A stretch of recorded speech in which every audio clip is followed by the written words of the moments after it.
Welcome to Marketing Demystified, the podcast that connects the dots for business leaders to drive revenue through effective marketing strategy.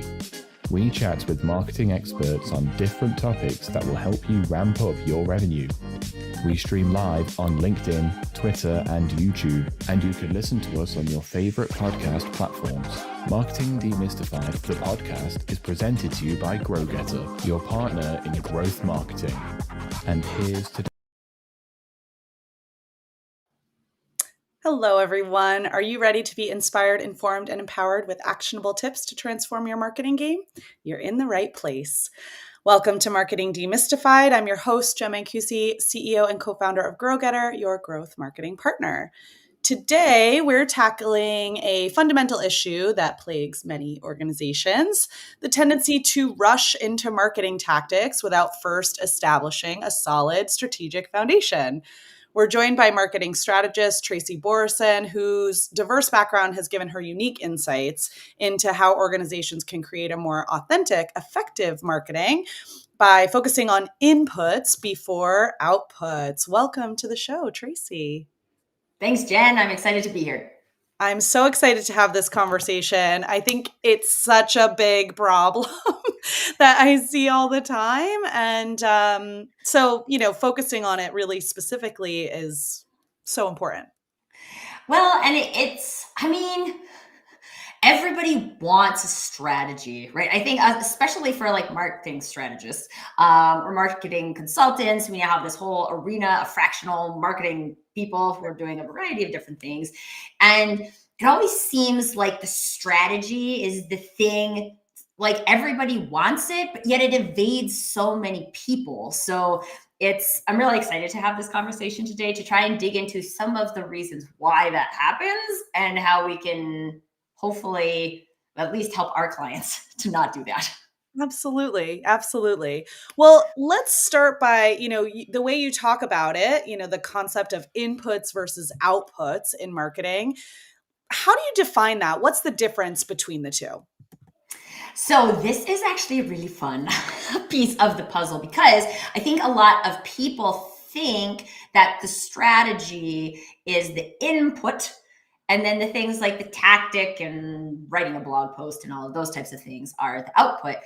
But strategy is also an output. It's something you create from something. And so the inputs are the things that you create from, and the outputs are the things you create. So kind of at a simple level, that's what it is. And then also, like, I love looking at like, okay, so if we kind of switch our perspective here and now look at how strategy is an output instead of an input, what are some of the things that go into making a strategy meaningful?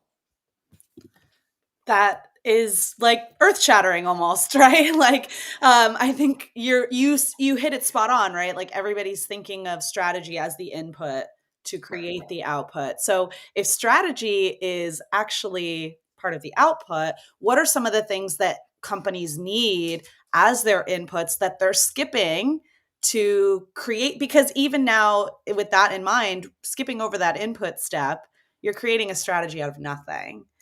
So what are the inputs that are needed?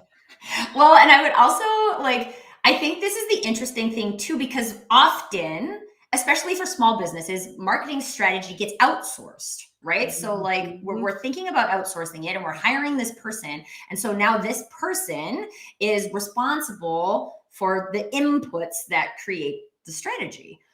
But that person's inputs aren't necessarily the day-to-day inputs that live in your business. And so I remember having a conversation with a client once about Instagram.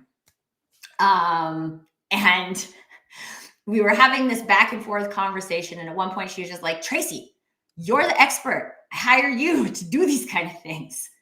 And I was like, fill in the blank name. You can fill in the blank with your own client name. If you don't like Instagram and you have no intention of showing up on Instagram, or every time you feel like you have to show up on Instagram, it is hard, you don't like it, the energy isn't flowing, it's something you have to do, it's not something you want to do. If I create a strategy for you in that arena, do you think you're gonna do it? Mm. And she was like, well, no. And I'm like, yeah, okay, case in point, right? I can create a strategy of whatever kind for whatever business. And this is actually, there is a danger in the marketing industry of people who have like kind of templated a strategy and then go and serve that strategy to every single client that they have. And for me, I just like, even if you're in the same industry as another business, the reason why you created your business is different. The team that you have is different. The energy you approach your work with is different. Like, those are the types of things that I'm looking at when I'm looking at inputs.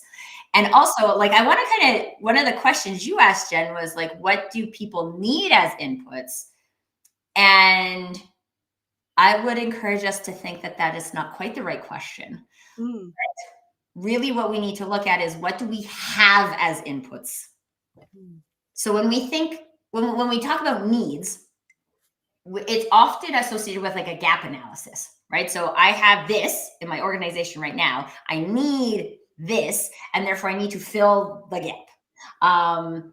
But the real inputs come from what exists today. So it comes from things like your business culture, your why, your purpose, your team, the energy your team brings to the table, whether or not people are allowed to ideate, whether they're like really handcuffed into doing specific things, right? Like all of these things, they roll up to culture at the end of the day. And culture by nature is very difficult to pinpoint.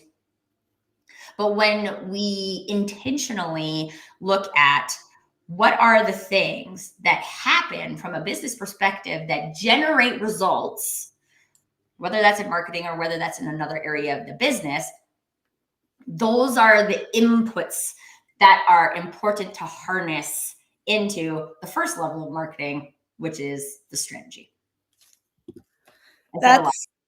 Yes, there is a lot there. I mean, I think let's see, so many things that you said that I wanted to touch on. I'm like furiously taking notes as you're talking. I think that like the concept of like, what do you have as opposed to what do you need is so interesting. And this was the thing actually that really, like, I say this all the time, don't look at what works for some other company is not necessarily what's going to work for you, because you're a different business, right? And there are, even down to like, I've been in environments where there's let's look at what Salesforce has done, or, the most successful companies, right? Or what they're doing today, right? And if you're an early stage startup, you can't do what Salesforce does today. You're not Apple today. Okay? Correct. But maybe you can look at some things that they did when they were early stage and get some ideas and learn. Like, there's definitely like learning that can come from how other companies have found success, but that's not, you can't take the playbook and repeat it and just have a successful company, because there are different things about your business that make you different. And I'm wondering too, so you've got like culture, you've got performance, basically like what's worked and what hasn't for you in the past. What about like things outside of the business? Are there inputs that you should consider there in terms of, customer research or competitive research that play a role in defining your outputs? Well, yes, and yes, and okay, my background is actually in market research, and so that generally is tied into consumer research. Mm-hmm. And there's a lot of businesses, especially small businesses, especially businesses who are early on in their journey, who they put a lot of emphasis on what other people want, and they forget why they're doing what they're doing. Sometimes to the point where they now are not serving their own purpose anymore, which is not going to tie into scalability for the organization and even survivability of the organization. If you are constantly chasing the market, then you're constantly chasing. You're not going to get ahead. Now, obviously, I'm not saying we can all go to market without any kind of product market fit and just like create markets. Nope, that's also not a thing. But what is really interesting is when people start to participate in their competitive research and their customer research from the perspective of their own identity, belonging in the group, right? So generally someone has started a business because they've seen some kind of gap in an industry, or they personally experienced a gap and they have the skills that it might take to fill that gap.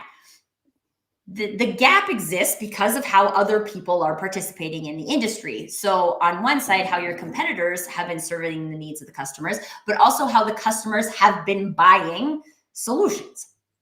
So if we can kind of broaden our minds to say like, okay, now we have this industry and our competitors are competing and we have customers that are doing this and we are now filling this gap, there's like this community view of that that allows us to understand how we fit. And then if we know how we fit, then from a marketing perspective, I can create a strategy to optimize our space, right? Like our little unit inside of that, and our narrative, our customer outreach, even how we want to survey customers. Like, I mean, it can roll all the way down the line again, which is why I'm like, those are outputs, right? Writing a customer survey is an output. Creating a narrative, output, right? But these types of things, we're like, oh, I have very good clarity of who I am in this ecosystem. And I don't have to go out and destroy my competitor. I can be with my competitor and be with my customers. And this is how I am choosing to be with community around this. Now we can go and create from there. And that is also a very inspired place to create from. I think in marketing very often, because we're so focused on the outputs and creation of things, right? Creation of content, more volume. Let's use ChatGPT and we can create more content with that. More. It doesn't necessarily keep us in that zone of creating from an inspired point of view. And so what if we pull ourselves back to say like, okay, first of all, we got to figure out how we as a team with our unique people and our unique product, get it quote unquote into the zone. And then what do I need to do once I am in the zone that leads to my outputs? Yeah, that's a great way to think about it. And not so much like, that focus, I guess, on the product market fit and sort of understanding what you serve, right? What problem you solve for people is more important than actually doing any sort of research on yourselves or on, your products necessarily, especially in those early stage, but just that sort of focus on, who are your, like a fundamental understanding of the community that you serve is basically right. And it's like who are we? Mm-hmm. Who are our competitors? Who are our customers? Mm-hmm. And this is our group. Yeah. Right. And I don't have to change who I am at a fundamental level, because let's be honest, as humans, that's not a thing, right? Like that's not available to us. Right. So like, I'm not actually trying to like carve my way into something. I've seen this gap exists. These customers agree that this gap exists, right?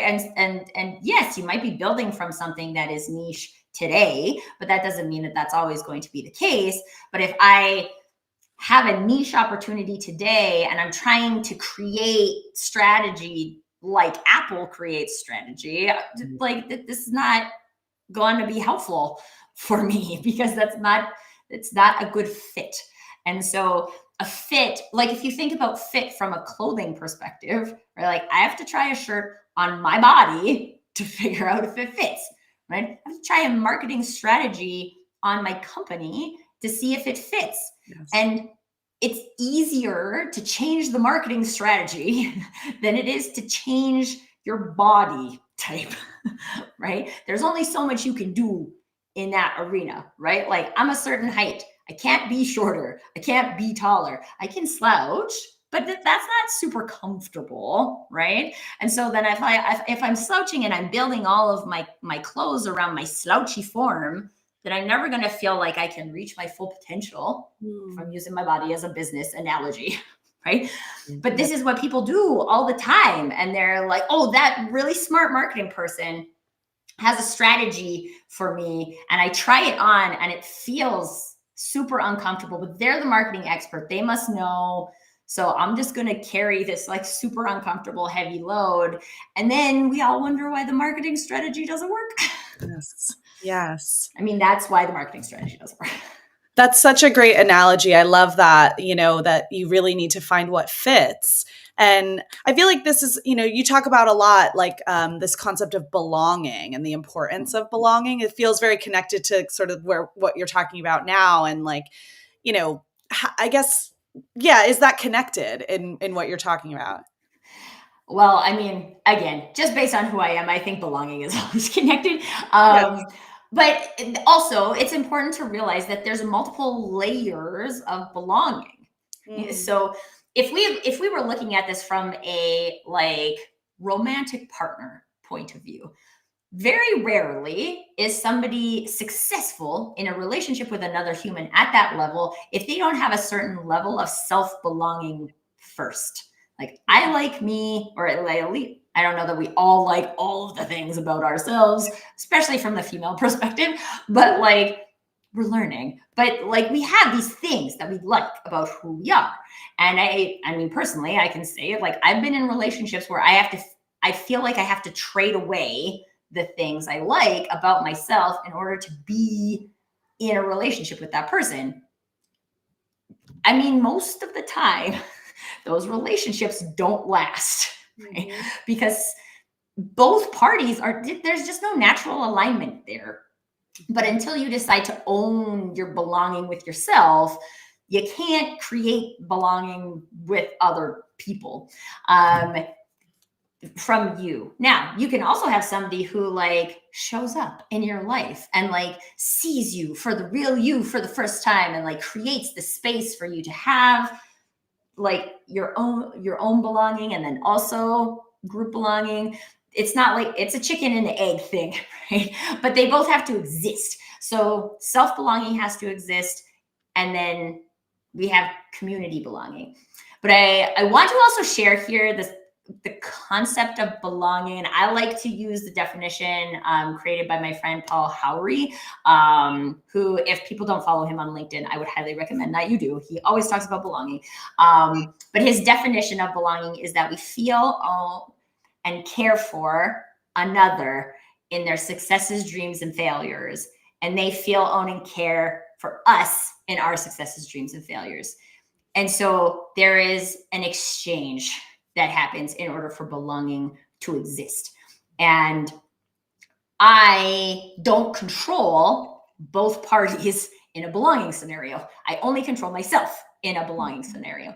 So I can offer belonging. I can look at my market as a community, as an ecosystem. That doesn't mean my competitors are looking at it that way. That doesn't mean that my customers are looking at it that way. But I also don't create the opportunity for them to look at it that way if I don't create the invitation for them to look at it that way. And then people choose. There's people who choose to belong with me. Jen and Tracy chose to belong together in this podcast today, right? 2 people said yes to that. There's belonging that exists there. And if someone says no, that belonging doesn't necessarily exist. That also doesn't mean belonging can't exist in the future. It just means that it doesn't today. Also a very complex human way of being.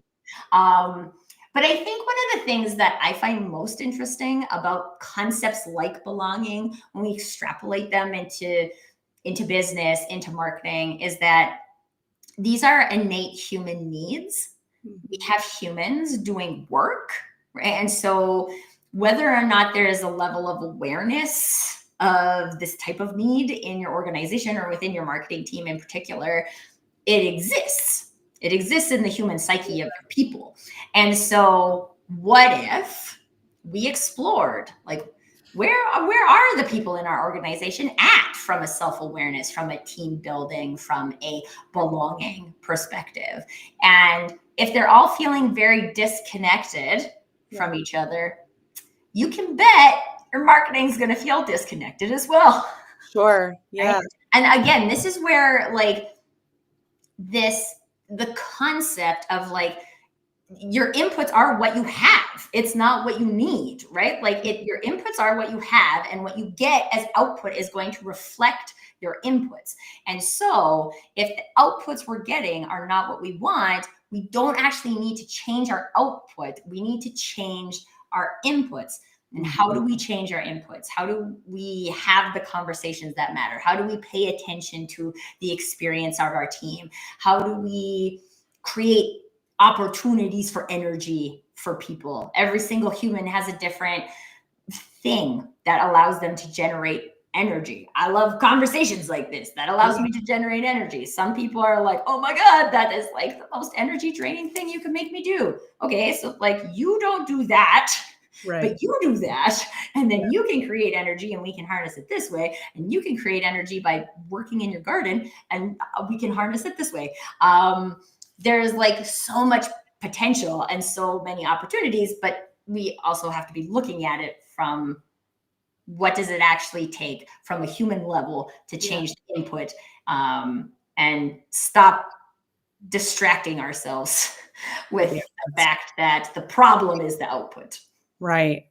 Yeah, 100%. Well, I love this. This was a very therapeutic part of the conversation, which I was not expecting. So I love that. And being in this belonging with you. We've got other people joining in as well. So thanks, Omar. Hello. Hey, Omar. So, I mean, what that distraction with those outputs, so many companies, marketers are guilty of this as well, jump straight into the tactics. Let's do a social media. Let's do an email campaign. What do you think is driving? Oh, Henrik does not like the output first mentality. It can be very uncomfortable for some people. It can be very uncomfortable. But what do you think is driving that? And I mean, ultimately, why is it so problematic? I think we are being sold the concept that the output is the solution. And also now in the like age of AI, which like, let's be honest, AI is not going anywhere. It is only going to be doing more things in the future. And marketing isn't, it's not, it can't get away from AI. It's going to be there. And so a lot of the narrative is focused on volume of output. It's focused on the number of platforms that you can be on, which is also a volume thing. One of the stats that I like constantly cite to people is that there's more data created on the internet on a daily basis than a human brain can process in its entire lifetime. So not more than it can process in a day, more than it can process in its whole lifetime. So if I haven't done the math on this, because it's extrapolated. If the average age is 80 and there's 365 days in a year, that's how much more data is created in your lifetime than you can consume. And so to date, if you go back 20 years, if you go back 20 years and we looked at the amount of content that existed on the internet, it was a fraction, minuscule amount compared to today. And we built these expectations that if you create content, a social post, a digital ad, what have you, that there wasn't a lot of competition in that space yet. So you could get eyes, which wasn't wrong. Except now the competition for eyeballs is insane, right? And people are saying, my eyeballs can't consume all of this. So I'm going to step back and be very intentional about what I'm consuming. There's still a lot of people who aren't being overly intentional about what they're consuming, but there is a general shift in this arena of like, okay, we can't consume everything. So what are we going to consume? So from a marketing perspective, a lot of the strategies and tactics from 20 years ago, which people are still trying to use, are completely irrelevant now. And 20 years ago, we didn't really need to think as much about inputs because I was the only person. I was the only person who had a roadside banner, right? So like I win as your local realtor, right? And like, I love to use realtors as an example, right? Because we all know that realtors have like owned a specific area of advertising, which is bus benches and the sides of buses, right? And like, it's like the whole industry was like, this is where realtors are going to advertise. Except that doesn't mean that they're everywhere. It means that they are there in their space that they are choosing because for whatever reason, they feel that that's aligned for them. Then we take those people and we say like, okay, well, there's only so many bus benches, but there's infinite space for you on the internet. So come on over to the internet. We'll just set you up. We'll put your bench sign on your LinkedIn banner, and that will generate exactly the same amount of traffic. It's not true, right? And I mean, at the end of the day, I do hold the marketing industry accountable for this because people are looking at us as experts and they will buy what we sell them. So if we sell them that the answer to your problem is to post on Instagram more often, then they will think the answer to their problem is to post on Instagram more often, or to post daily on social media, or to have a podcast, or to write a book, or whatever. And we lost this ability as individuals to say, is that right for me? And this is really like, I always tell my clients, I win. Like I'm finished with coaching you when I give you a recommendation and you're like, no, that is not what we would do. And like, I tend to give good recommendations based on like the brand and how they are and what they're trying to achieve and all those things. And if you can do that to somebody who's trying to do what's best for your organization and stand up and say like, no, that is not something we would do, then you now have the skill of being able to choose what you would do. And how that manifests will feel very easy to define. It'll feel very easy to say like, you know what?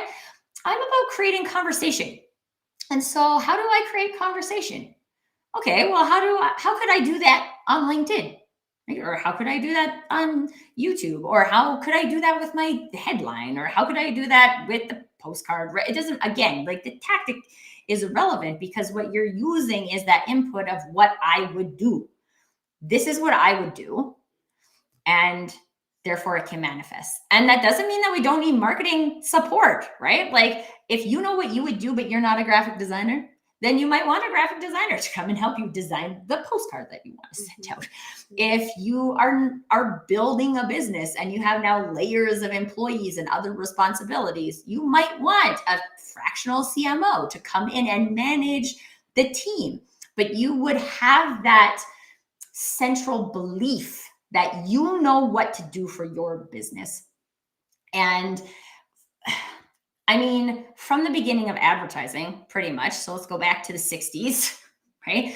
We got into this content loop of people telling me, I don't know what to do. I don't know what to do. You know what to do. You need to have whiter teeth. I know what to do. I have whitening toothpaste. I can solve your problem. You know what you need to do? You need to lose weight because you're going to be healthier and happier if you lose weight. But you don't know how to do that. I know how to do that. You need to come to me and then I will show you how to do that. We have lost our ability as humans in general to say, this is what I would do. And so unless you go back through the process of building confidence in answering the question, what would you do? Then you'll always be doing something someone else would do. And what someone else would do might work for them. It probably works very well, but that doesn't mean it's going to work for you. This is another thing I share with people all the time, because a lot of people ask me like, how do you do that? Right? Like I have a LinkedIn live show that I do. I run my funnel off of LinkedIn. They're like, what do you, and I'm like, yeah, I'll tell you what I do, because the likelihood of me doing what I do working for you is very small.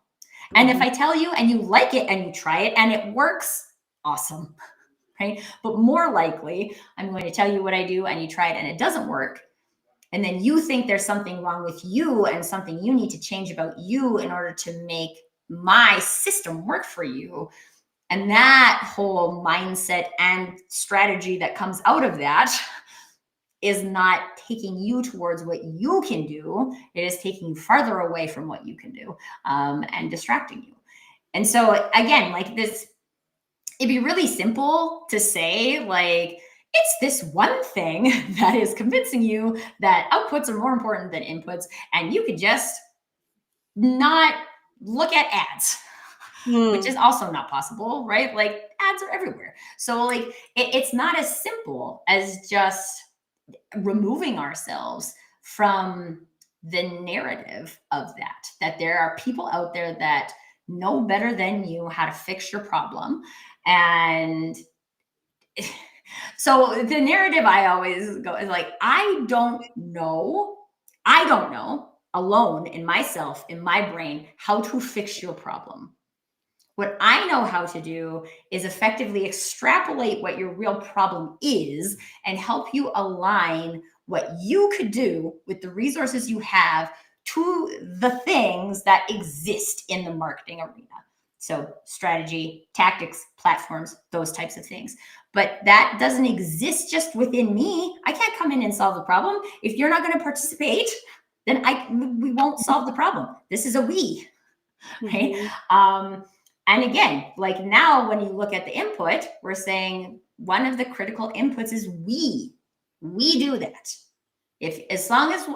So long as your input from a like business owner perspective is that I am supposed to come in and do that, doesn't matter what I give you.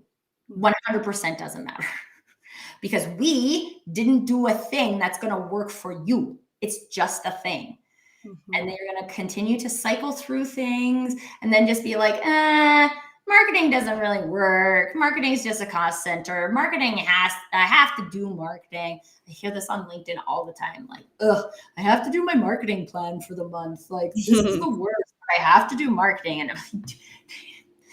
I remember commenting on one of those posts once, just being like, if that's how you feel while you're creating your marketing plan, what kind of energy do you feel like is going out to the world through that plan you just created? Ugh energy. You want ugh energy to go out into the universe? Because I'm pretty sure no one built a sustainable business off of ugh energy. Yeah. Right? So it all just comes down to, I use the phrase way of being very often. Like, we have a way of being. Are we even cognizant of that? The new Gallup 2025 Gallup State of the Workforce report just released. And there are more disengaged people than there were before. So we went from 23% engaged to 21% engaged, with the biggest shift being in management. Right. So the managers are now getting more disengaged than they were before. Yeah. Are we fine with this? Because like we can't change this. One, that report is a piece of output, right? It is a report. We can do something with it or we can do nothing with it. Yeah. Most people will do nothing with it, even though who knows how much money Gallup spent on generating that report. There was a lot of investment that went into that. There's a lot of potential opportunity that could come out of that. But if we don't do anything with it and we're just like, oh, well, yeah, like, are you fine with that? I'm not fine with that, right? Like, what can I do to bring more energy back to the world? And I will tell you, looking at how someone else can solve your problem is not the path to that. The path to that is in looking inside, internal, in your own organization, in your own self, to figure out like what's going on here, and can I bring that more effectively to the world, and maybe save some time and effort and budget along the way. Totally. Maybe increase your results a little bit. Maybe do meet your objectives a little differently. Like, Maybe meet your objectives for the first time. Me for the first time. Yeah. It's so interesting. I really loved what you said, like, asking that question, like, is it right for me? Because I'm always like, whether it's with my team or with clients or whatever, I'm always kind of pushing people back to so what, right? Like, let's remind ourselves of why we're doing this thing. Because projects evolve and outputs evolve. You start with one idea and it turns into something else. And so we're always kind of pausing and going, so what? Why were we doing this to begin with? But what that doesn't account for is it right for me? Is it right for our business? And, yeah, maybe we had a good, very clear objective or something we were trying to achieve, or we saw somebody else do something that, we want to replicate. That might be the reason, or the, we might have a goal in mind, but who knows if that's actually the right goal or the right way to achieve that goal without taking into account the inputs, which I think is just so interesting. It's like you kind of need a combo. Like, is this right for me? And then why are we doing it? Why are we doing it? Right. We want to achieve this objective. And then is this the right tactic or output in order to do that? It's like a two-step process. Well, and it's really interesting too, the like concept of goal setting, right? Yeah. So like a lot of businesses are setting revenue goals, Right. right? Good. But what they don't think about is like, why do I want that revenue goal, right? We get so much external narrative about we should do, right? Like I should be growing my business every year. But should you though? I mean, like if what you're doing is serving your clients in a really meaningful way, you're paying your team loves coming to work, right? Like, and all of these things, we get this external narrative of that we should grow that. Okay, but why, right? Do you want to grow that because you have a really meaningful workplace and you'd like to create a more meaningful workplace for more people in your local area? That's a good reason, right?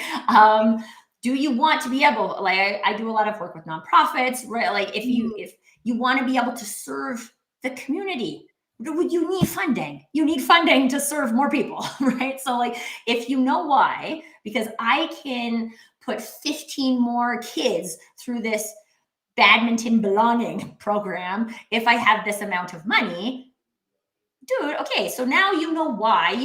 You already have a built-in narrative, right? Like now you don't even need a marketer.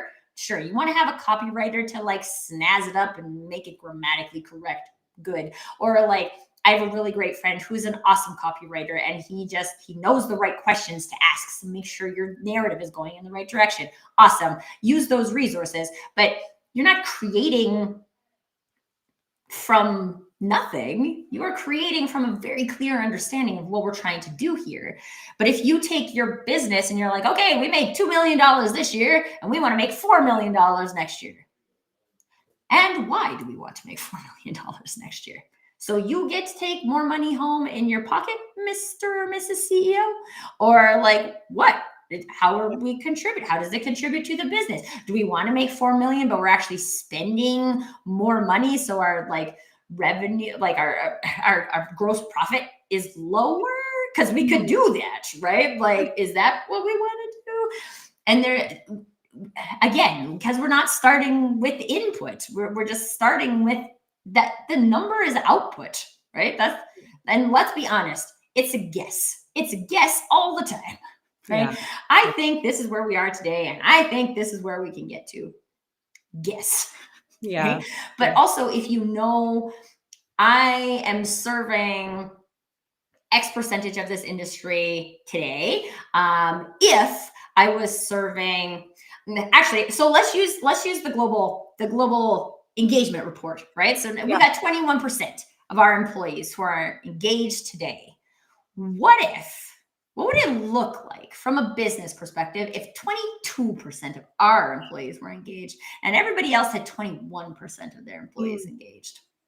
What would that look like, right? And now we can like go and ideate strategy and tactics that could deliver on that 1%, because what I'm saying is that I, as a human, believe that if we had more engaged employees, we could accomplish greater revenue or the greater revenue share in our industry, which may or may not be a correct assumption. But until I put it to the test, I don't know that. And then that's where like the feedback loops come into play.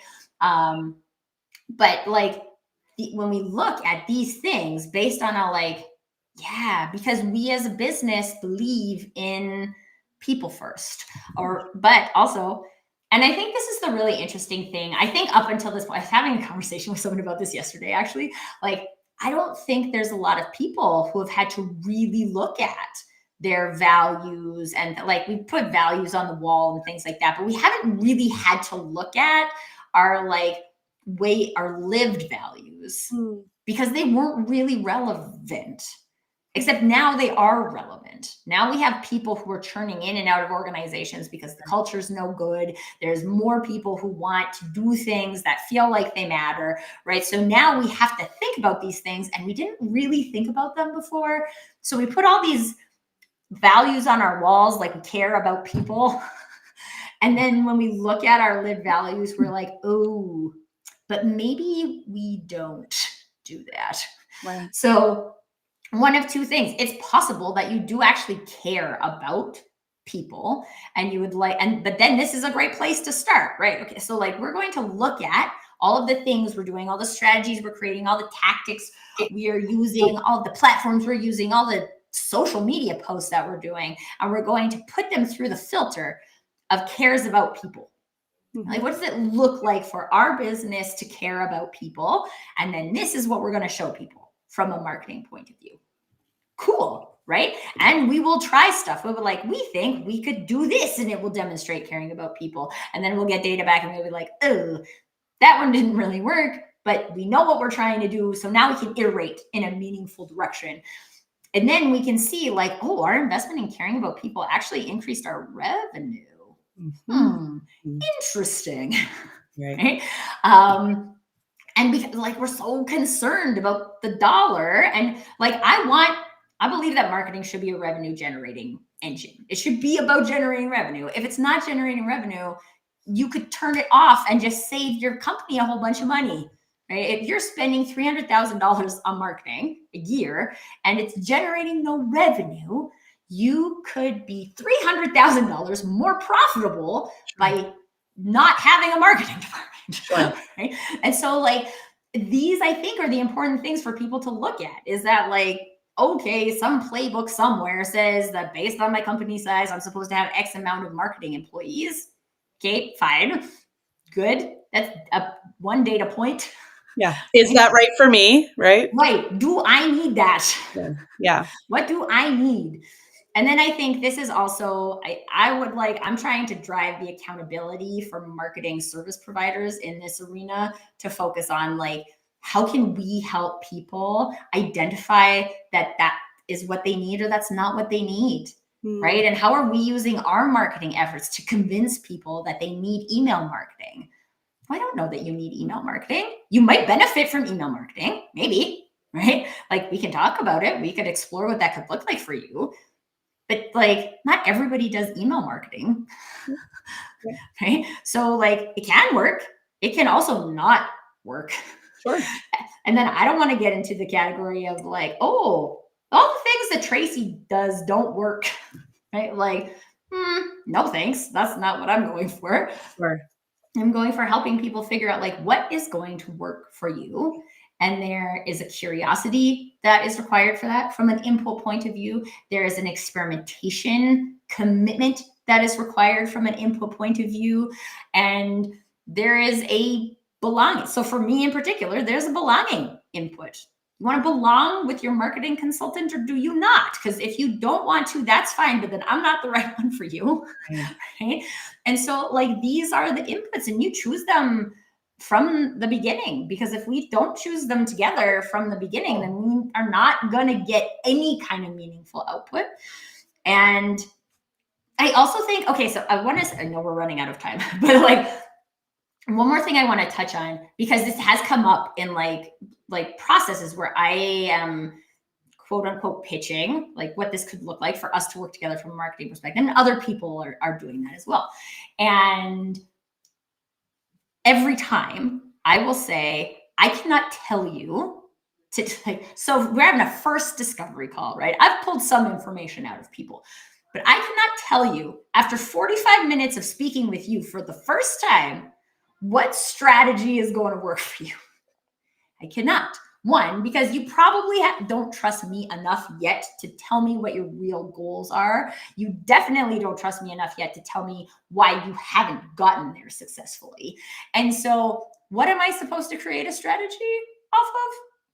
Except there are a lot of people who will do that and then create a strategy and then be like, it's $20,000. Here's what it looks like to have a marketing strategy. And this is what it will look like. And people going through the process, specifically CEOs of small companies, think that that is what they need.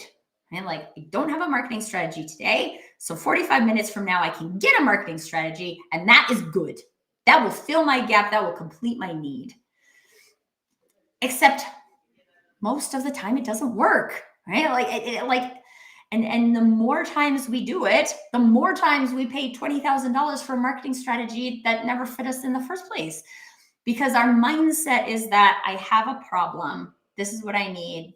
I need to fill that gap with somebody external who knows better than me. Mm-hmm. So what if we flipped that, right? And this is honestly why I call my business coaching, right? Is that this is about you believing that you have the answers. You have the answers. It's my job to extract the answers from you because you have not been able to extract the answers from you. And so I can come in and I can extract. I'm very good. I asked a whole bunch of questions today, right? Like I ask questions. I hear what you say. I find patterns. I ask more questions. This is the activity that I do. That's the activity that creates clarity in who you are and why you would want to choose a specific strategy. So that when I recommend a strategy to you, you can say, yeah, that feels like it fits. One of my favorite things a client ever said to me was like, oh, this is going to be fun. Yes, that's the point. This is supposed to be fun, right? Like even if you're not a hands-on person executing it, it should feel like it's fun. You should not dread marketing. If you dread marketing, there's an input that's wrong there. And that's going to affect the output, like you said, right? The energy in your marketing. It should be fun. Yeah. It should be experimental. And I love that you touched on that too, because that's the thing I always tell people is like, actually the most important thing you need to do first is make sure you're tracking things effectively. Like, because it actually doesn't matter what you do. It doesn't matter, like you said, email, social, Instagram, LinkedIn, whatever. None of that actually matters if you don't know what's working and what's not, if you're not tracking it properly. So let's track it properly. And then we have the freedom to play. Then we can have some fun. We need to have 30,000 Instagram followers.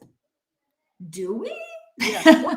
Because we can create a whole strategy around getting Instagram followers that doesn't generate any business whatsoever. Right. Do we want to generate business or do we want Instagram followers? Also, I'm not saying they can't go hand in hand, but like that has to be designed to go hand in hand. It can't just be like, we'll trade this. Right. And then again, 6 months later, 18 months later, you're like, oh, marketing doesn't deliver anything. Yeah, because you didn't demand that it does. Right. And so I guess I would say, I think that's a good place for us to end today. Yeah. Are you, as a business owner, demanding that your marketing performs? Mm-hmm. And if you are ready to demand that your marketing performs, get into the conversation with people who will be your partner in demanding that your marketing performs. But that might also require you to make a mindset shift or to change some things that you're doing or to double down on things that you're doing that work instead of having like this huge diversity of things because you think you're supposed to. Right. Yeah. Totally. Well, thank you so much. I loved this conversation, and clearly we could go on and on and on this, and maybe we will another time. But thank you so much for joining us, Tracy, and for sharing your valuable insights on marketing inputs. I really appreciate it. It's my pleasure, Jen. Hopefully we demystified some things for people today. We did. I think we did, or you did for sure. So thank you so much. Make sure you're following Tracy on LinkedIn. If you enjoyed today's episode, please subscribe to Marketing Demystified wherever you get your podcasts. Join us next time for more conversations that help demystify the